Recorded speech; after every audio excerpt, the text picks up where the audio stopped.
The Unnamable. We were sitting on a dilapidated 7th century tomb in the late afternoon of an autumn day at the old burying ground in Arkham, and speculating about the unnamable, looking toward the giant willow in the cemetery. I don't know if there's any willows here, or I'd definitely stand near it. Whose trunk had nearly engulfed an ancient, illegible slab. I'd made a fantastic remark about the spectral and unmentionable nourishment which the colossal roots must be sucking from that hoary, charnel earth, when my friend chided me for such nonsense and told me that since no interments had occurred there for over a century, nothing could possibly exist to nourish the tree in other than an ordinary manner. Besides, he added, my constant talk about unnamable and unmentionable things was a very puerile device, quite in keeping with my lowly standing as an author. I was too fond of ending my stories with sights or sounds which paralyzed my heroes' faculties and left them without courage, words, or associations to tell what they had experienced. We know things, he said, only through our 5 senses, are our religious institutions. Well, where do you think the religious institutions are supposed to have started? Wherefore, it is quite impossible to refer to any object or spectacle which cannot be clearly depicted by the solid definitions of fact or the correct doctrines of theology, preferably those of the Congregationalist, with whatever modifications tradition and Sir Arthur Conan Doyle may supply. With this friend Joel Manton I had often languidly disputed. He was principal of the East High School, born and bred in Boston, and sharing New England's self-satisfied deafness to the delicate overtones of life. It was his view that only our normal, objective experiences possessed any aesthetic significance, and that it is the province of the artist not so much to rouse strong emotion by action, ecstasy, and astonishment, as to maintain a placid interest and appreciation by accurate, detailed transcripts of everyday affairs. So the magical use of art was definitely off the table, right?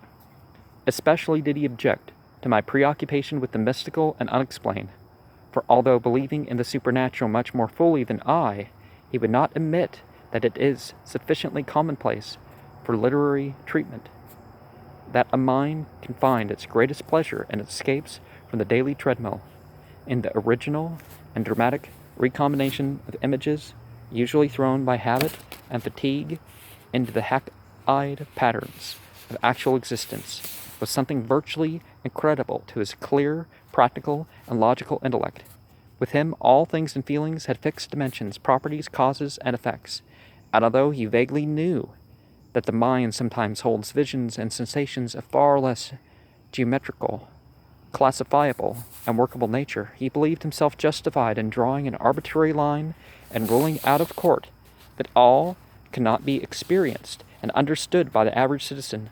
Besides, he was almost sure that nothing can be really unnamable. It didn't sound sensible to him, though I well realized that the futility of imaginative and metaphysical arguments against the complacency of an orthodox sun-dweller. Something in the scene of this afternoon colloquy moved me to more than usual contentiousness. The crumbling slate slabs, the patriarchal trees, and the censured gambrel roofs of the witch-haunted old town that stretched all around and combined to rouse my spirit in defense of my own country.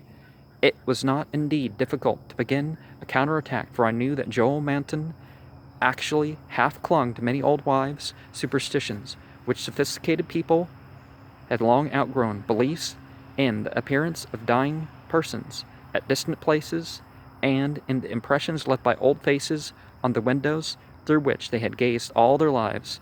To credit these whisperings of rural grandmothers, I now insisted, argued a faith in the existence of spectral substances on the earth apart from the subsequent to their material counterparts.